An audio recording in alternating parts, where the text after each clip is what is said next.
ল বন্ধু আইসক্রিম খা। আচ্ছা দে। কিরে হয়তো আমার কোনো সময় কিছু খাওয়ায় না, আজকে আমার আইসক্রিম খাওয়াইতাছে, ব্যাপারটা কেমন যেন লাগতাছে। আচ্ছা যাক আইসক্রিম খাই। ল বন্ধু রুটি খা। আচ্ছা দে।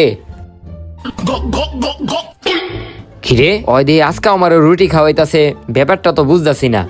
যাক রুটি খাই। আরে বন্ধু তোরই তো খুঁজতাছি, ল বন্ধু মটর ভাজা খা। আচ্ছা দে। কিরে ওই 2 দিন ধরে আমার অনেক কিছু খাওয়াইতাছে, আজকে আমার আবার মটর ভাজা খাওয়াইলো, কাহিনী তো কিছুই বুঝতাছি না। ল বন্ধু মজু খা। আচ্ছা দে। কিরে ওই 3 দিন ধরে আমার অনেক কিছু খাওয়াইতাছে, আজকে আমার আবার মজু খাইলো না, আজকে আমার ওরে জিগাই তুইব। এ ফয়সাল,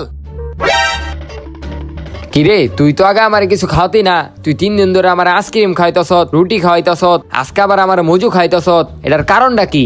আরে বেটা এটার কারণটা হইলো তোরে আমি যে আইসক্রিম রুটি মজু খাইতে দেই না, এটি সবই মেয়াদ শেষ, দোকানদার এটি ডাস্টবিনে হালাই দিত, তখন ওই ডাস্টবিন থেকে উঠাইন না তোরে খাইতে দেই।